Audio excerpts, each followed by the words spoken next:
Hey, welcome to the Black Umbrella, where all we do is whine about the world around us. I'm Dibs. That's Colin. This is my little big brother, Chris Jones. Jeez. And we got some stuff to talk about. As you call them, they call you when they need something. Trees for the blunt, to G's for the front. I found a way to get peace of mind for years and left the hell alone. Turn a deaf ear to the cellular phone. Is that a fat joke, nigga? No, you older than him, but you. Well, I mean, I guess it can go both ways. I mean, shit. Damn, it's a what is it? A double triple entendre. I know some of these words. Learned that word from Lupe Fiasco back in Bitch Bad. Oh, so they ain't teach you that in school? No, that's I got New York education, bro. Man, that kind of stuff. We got all this to get to, man. A whole lot has happened since the last episode. We got the NBA draft happened late this year. We got Trump trying to stay in power. That Jeezy Gucci versus Corona shut down. The state is shut down right now, and then Kevin Hart released a new special. What y'all trying to talk about first? You know what really grinds my gears, and this is somewhat personal for me. We gonna start reverse on that one because that Kevin Hart special. Because I literally just posted about this today. The nigga's not funny to me no more. I'm sorry, like he's lost it. Like he's went mainstream, and his joke, all of his stand-up is always the same. His last three stand-ups are the same. He talks about his family. He talks about something stupid, and it's just like there's no realism either to his jokes. At some you got to switch it up, you know. So all his jokes, you know, his life is fabricated. Cool. Now you kind of gotta like change it, man, and make it a little bit real. But you know, as soon as he says true story, this is a true story. You're like, man, this nigga about to say something that definitely ain't true. Right. Definitely ain't true. His stand-ups are just no. Okay, so the stand-up he did last year, I thought that was pretty good. No, it was like gun compartment. That was hilarious. That was the only funny joke in that whole thing for me. And that was only funny because he kept doing it. He did it so long that he was laughing. That made me laugh. Other than that, it was just like, yeah, there's nothing better than a comedian laughing at their own jokes. My thing is, I feel like on this one, this new stand-up, No Fucks Given. I feel like, first of all, it was started off like it's all the other ones, like a movie type feel. He go in, he kisses his wife, and you do your homework. I'll go do your homework. Oh, all right, cool. Nigga go downstairs in his basement. He got everybody, like, he got a stage in his house, whatever.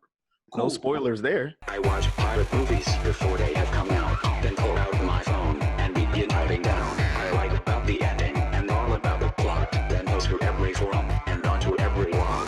Down at the bottom, in tiny, tiny words, I'll be sure to announce. Spoiler alert! My thing is, man, it's Kevin Hart, man. If you've seen one, you've seen them all. True that. And then he goes, and he's like, for me, Kevin Hart doesn't really cuss that much in his stand-up. Like he does, but it's like it flows with it. It's not like he started that off forcing it, just cussing up a storm. It's like, bro, like chill, like be you. Like I don't know, I get the title is No Fucks Given, but chill. It's like I can't believe y'all. He's mainstream trying to still appeal to the same I'm a grown little man crowd, and it's like you can't because your jokes ain't as funny as it used to be. Wow. Like gimme juice, like. That type of comedy, he don't have it no more. Like, it's the same comedy. It don't, and that's why he don't got it no more because it was funny when it first started. It's not funny now. I thoroughly enjoyed it because my kids are growing up too. I'm going through the same thing Kevin Hart is going through.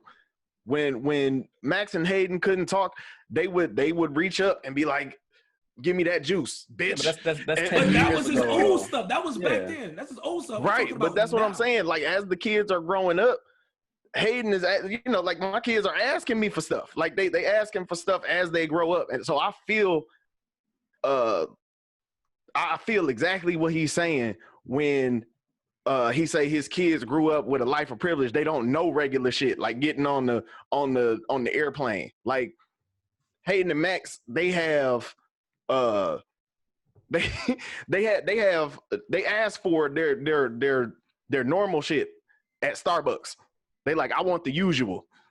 You know what I'm saying? They get steamed apple juice and they get the What the hell is even that? That's a The lemon loaf, right? This is the stuff they asked for. The special was funny as hell to me just because it was so relatable. That's all he can talk about is what's relatable to him. He making jokes about it, and I understand because my kids growing up too. I understand not being able to say what you want all the time because you got this pressure on you to be kind of PC. No, here's the thing. I feel like comedians are fighting back on the whole pressure to be PC thing. Yeah. Like look at Bill Burr.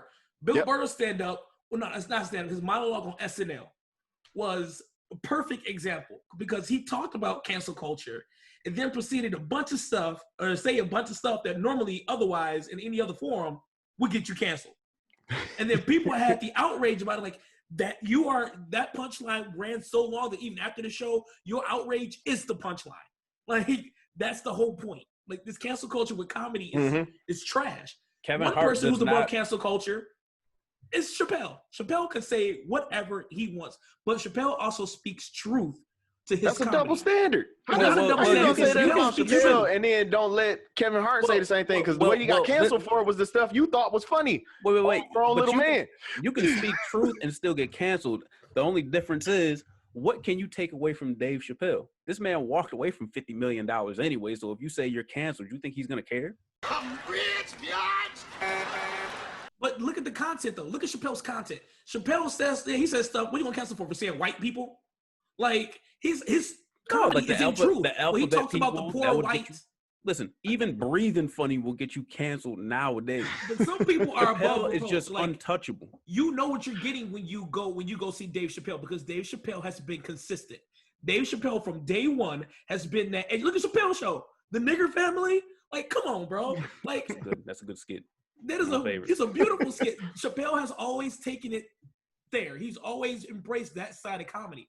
Hey, Chris. Kevin Hart he's always been that whole like trying to be family oriented, like, oh, I gotta make it mainstream, so I gotta appeal to everybody. Well, because Chappelle knows his base. he Chappelle got Hollywood. talks to his base. Yeah. He got Hollywood. Once you get Hollywood, Kevin Hart wants those jobs that Hollywood true. is going to give out to him.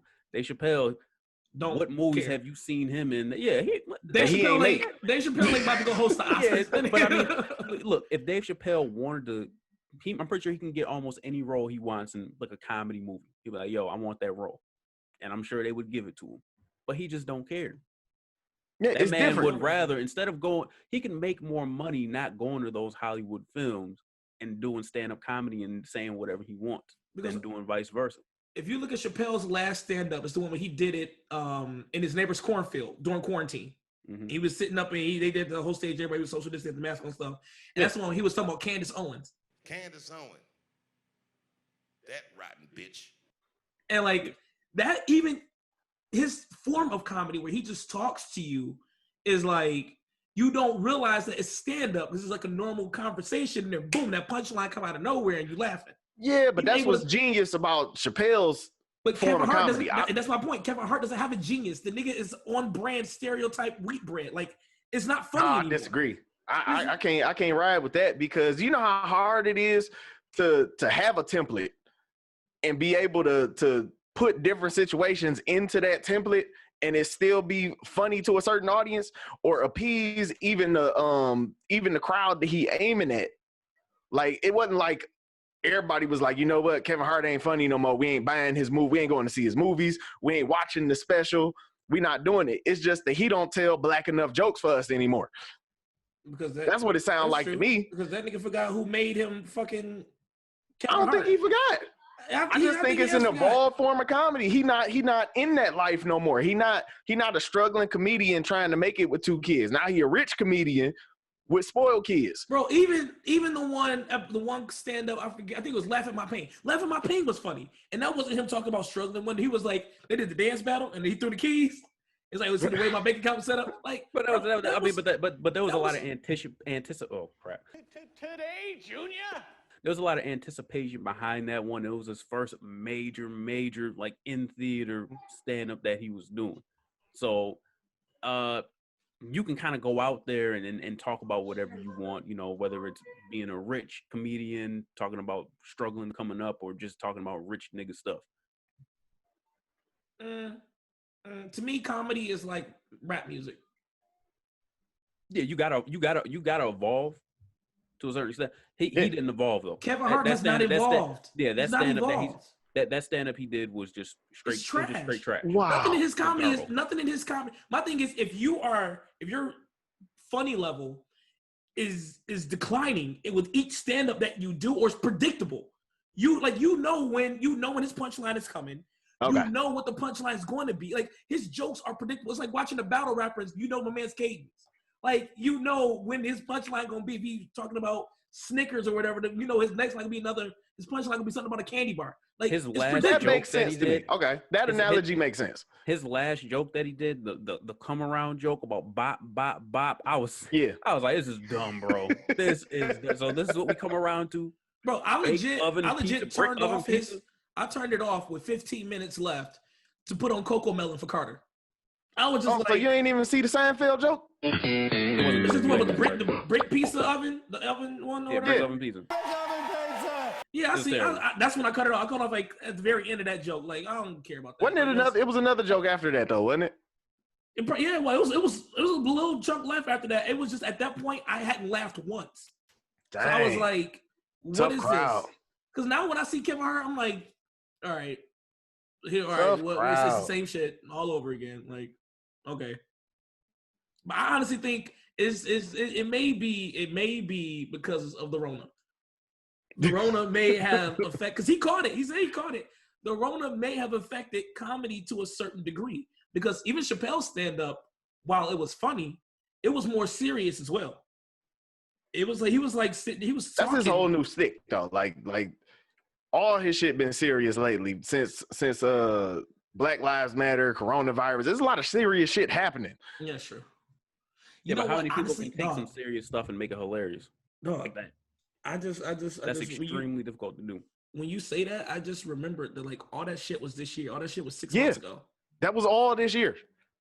Bro, all this stuff. This has not been a good year for him. Bro, this has been the longest year ever on record. It's been 18 months of 2020.